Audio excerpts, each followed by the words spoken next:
प्रचार अभियान आज ठीक 5 बजे थम गया है चुनाव आयोग के हिसाब से। अब हमारे पास जो शेष समय रहा है, उस शेष समय में पूरी पार्टी अलग अलग जगह के ऊपर डोर टू डोर जाकर अपने मतदाताओं से अपील करेगी और सबसे ज़्यादा अपील करेगी कि ज़्यादा से ज़्यादा मतदान करके ये जो महापर्व है उसको सफल करें। ये हमारा विशेष आग्रह है। एक बात मुझे कहते हुए मन में दुख हो रहा है कि नरेंद्र जी मोदी 21 तारीख को भाजपा प्रधानमंत्री, उस दिन आदिवासी नौजवानों को नक्सलाइट की जो बात कही जा रही है वो प्रधानमंत्री जी ने अपने मुंह से कभी नहीं कहा, बल्कि कम से कम 10 बार आदिवासी शब्द का उपयोग करके आदिवासी के विकास और उत्थान की बात की।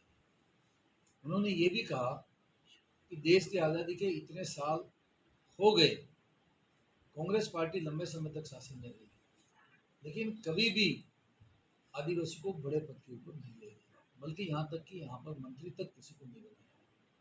लेकिन भारतीय जनता पार्टी एक ऐसी पार्टी है जिस पार्टी ने माननीय महामहिम द्रौपदी मुर्मू जी को राष्ट्रपति बनाया।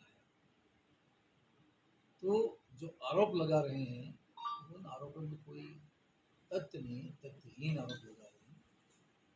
प्रधानमंत्री जी जो बहुत देश के शक्तिशाली प्रभावशाली एक व्यक्तित्व के धनी है, वो इतनी छोटी बात कभी नहीं कर सकते। और दूसरी बात यहाँ पे एक बात समझने की है कि पूरे देश के अंदर कितने सांसद चुनाव लड़ रहे हैं, तो सबके वहाँ नहीं जाकर, यहाँ पर मैं ट्राइबल हूँ, उनको पता है कि ये ट्राइबल सीट है, यहाँ से लगी हुई दाहोद सीट ट्राइबल है, रतलाम झाबुआ सीट ट्राइबल है, बांसवाड़ा सीट ट्राइबल है, उदयपुर सीट ट्राइबल है। तो प्रधानमंत्री जी सब दूर नहीं जा सकते, लेकिन एक जगह पे जाकर ट्राइबलों में एक संदेश देना है कि भारतीय जनता पार्टी आपके विकास के लिए, आपकी भलाई के लिए आपके साथ खड़ी मिलेगी।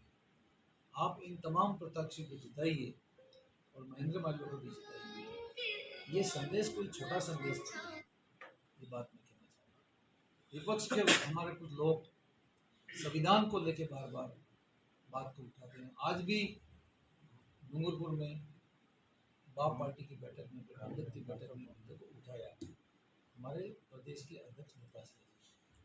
ये 400 सीट इसलिए मांग रहे हैं कि 400 सीट मिल गई तो भारत के संविधान को हम छेड़छाड़ करेंगे और आदिवासी ST/SC के आरक्षण को हम समाप्त करेंगे। जबकि माननीय प्रधानमंत्री जी ने राजस्थान की एक आम सभा में इस बात का जिक्र किया कि डॉक्टर भीमराव अंबेडकर, जिन्होंने भारत का संविधान बनाने में 2 वर्ष 11 माह और 18 दिन लगे और भारत का संविधान बना, डॉक्टर भीमराव अंबेडकर जी वापस जिंदा होकर इस धरती पर आ जाएं तो भी हम भारत के संविधान को हाथ नहीं लगाएंगे, छेड़छाड़ नहीं करेंगे। एक मीटिंग में ये भी सामने आई बात, 2 बार तो गृह मंत्री जी ने कहा और एक बार पार्टी के बड़े हमारे प्रवक्ता ने कहा कि ST/SC का आरक्षण को हम किसी तरह का छेड़छाड़ नहीं करेंगे। इतना बड़ा वक्तव्य आने के बाद भी ये जो गठबंधन की पार्टी है और कांग्रेस पूरी तरह से बौखलाई हुई है, वो इतने बड़े व्यक्तित्व के ऊपर इस तरह के निराधार और एक मनगढ़ंत आरोप लगाना, मैं ये बात कह सकता हूँ कि इनकी इनकी मानसिकता को दर्शाता है।